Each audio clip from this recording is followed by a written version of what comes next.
Welcome to the lab! In this video, we're pitting Mod Podge against Joint Compound. Why? Because I can. That's why. This is going to be our first mini experiment! Let's say, hypothetically, a totally imaginary situation, not one that actually happened. You and your girlfriend were headed over to urgent care to get checked out to have a COVID check. And during your getting ready, she, in her rush, tripped and fell down the stairs in your new house. And on her way down the stairs, she fell through the wall and broke her toe. And that hole has been sitting there for 2 months now because you just haven't had time to fix it. And you might have shoved a bag of foam in there to keep the cat out. Totally hypothetical situation. Not a real one.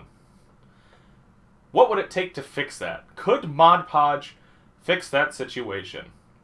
Corey, what the f*** is this shit on the wall? Are you kidding me? Maybe I don't try Mod Podge on the wall. Definitely didn't do that already. Maybe I just try Spackle on hobby stuff. Yeah, that's probably the better move. Well, I've got a bunch of extra bits of foam from everything that I've made so far. The only thing I need to get is some cardboard, which is going to be a problem.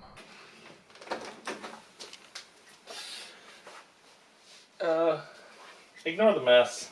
We just finished moving. The cardboard's over there somewhere.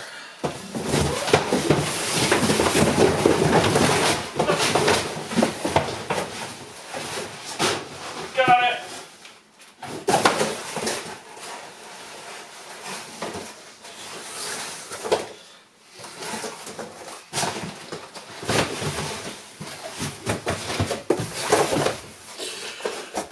Got it.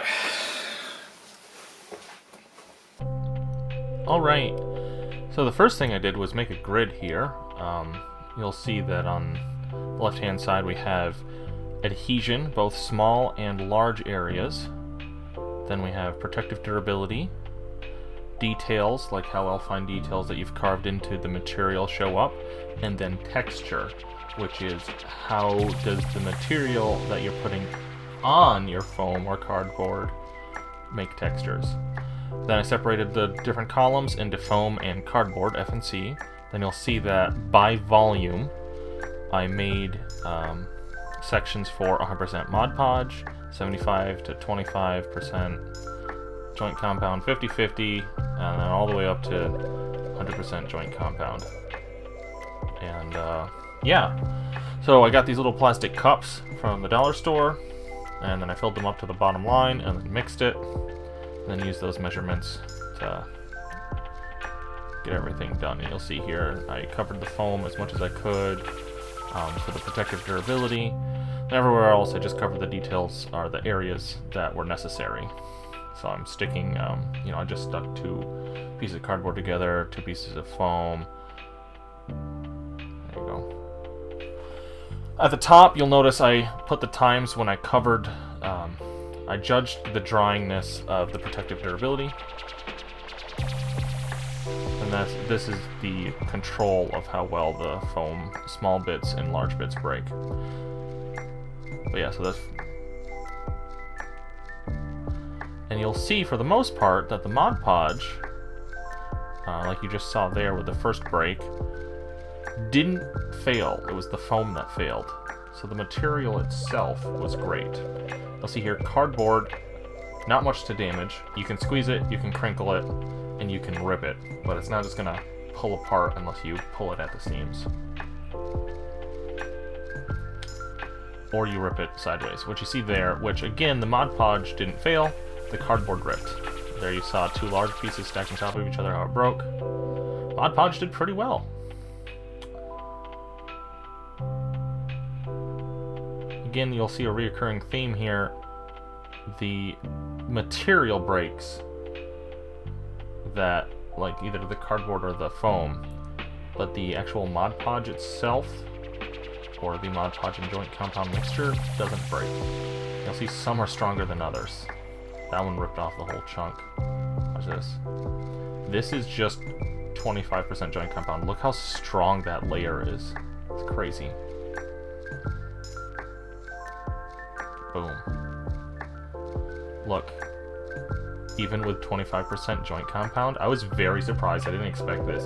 It made the layer where it's connected super strong. It's like solid. It turned almost into a rock. I could still rip it apart, but it was tough.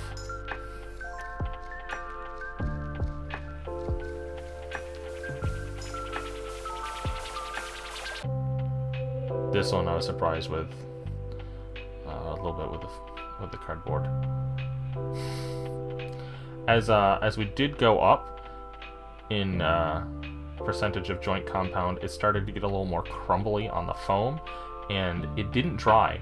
So I put the times on the top for how long it took for this stuff to dry.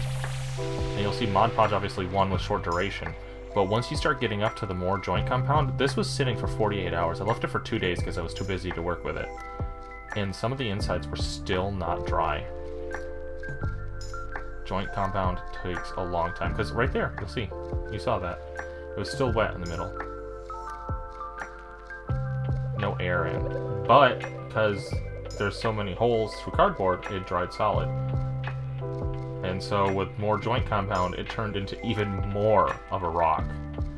So if for some reason you're willing to wait and you've got the joint compound and you want to make a strong adhesive connection that doesn't bend, go with that. You'll see I'm using the treasure tokens I made for Frostgrave to dictate which ones are in the lead, in my opinion, for the concoctions. Some control cubes for protective durability's sake. And toss them around a bit, just so you could see what the damage would look like. Not much for droppage, honestly. You'll get some bent corners. Any fine details might break off if you had some little edges or whatever on the foam. Cardboard, not really going to get that. It'll bend at the most, just like you saw earlier. It's going to bend and squish, and that's about it.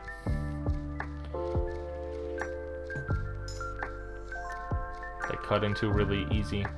And the scratch test, you see it peel up there, just like any foam does. Cardboard, oh yeah, and I poked them sometimes. But the poke test was pretty much the same across the board. Scratches, even scratches up cardboard. It rips, peels. With all the drop tests, I have them shown here. All it really does is eventually it'll bend a corner. I threw it as hard as I could to get to bend a corner. The more joint compound, the harder it was to bend a corner. Still easy to cut through. Scratch test. Still scratches up. But the drop test was obviously much stronger. And there's a test that I did that doesn't really show up on camera too well, so I didn't cut it in. Is a fingernail test. If you tap a piece of foam with your fingernail, it'll leave a dent. The more, just the Mod Podge itself alleviates a lot of that, and then the more you get joint compound, the less fingernail there is. Fingernail dent.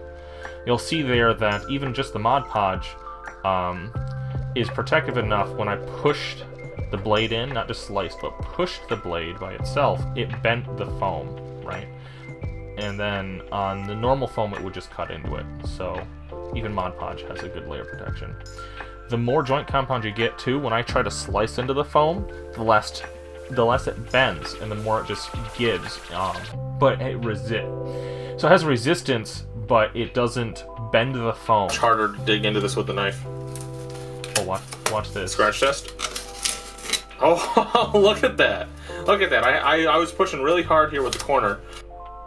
Yeah, so I was super surprised there. Just a little bit of joint compound, and it turned the top of the cardboard into, like I said, rock. It would skip the blade across and actually scratch the surface, not just peel and crumble it. You had to push hard, and then it might break into the cardboard. But yeah, even a little joint compound, I was very surprised. Look at it. It skids across it. It scratches the compound itself, not the cardboard, which is crazy. And then, of course, 100% joint compound, pretty much a failure across the board. easily flaked off both materials. It was easy to dig into. It would chip off.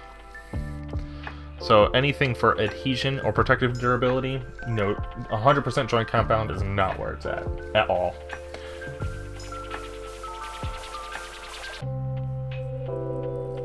Details is pretty obvious. The thin Mod Podge kept the details alive. The thick, gloopy joint compound made the tiny details go away. And then the texture, you'll see Mod Podge didn't have much of a texture, kind of like coagulated blood look. And then as you got more joint compound, you were able to get more peaks and valleys and, you know, make it work towards how you want it to look. But of course, it wouldn't stay strong. And then the final test I did at the last second was some water. And Mod Podge, waterproof basically, all but waterproof. The more joint compound you added in, the more grains and whatever it's made out of is in there, and it can reactivate with the water, basically, at least somewhat. You'll see it rubs off on my fingers. The further we get along the line, the more it rubs off the material and turns into a paste. As I'm moving the water around, it absorbs right into it.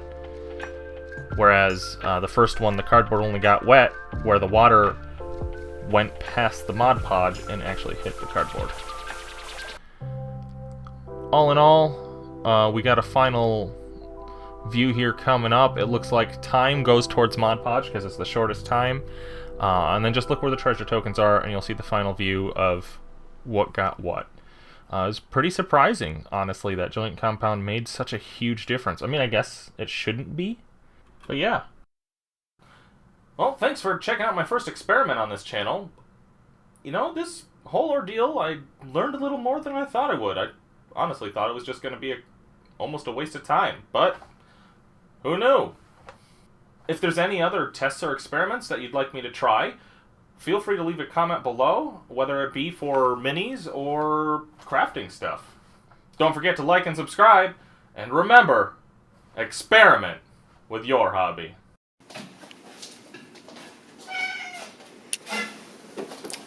See how we're not using Mod Podge? You freaking hobby goblin.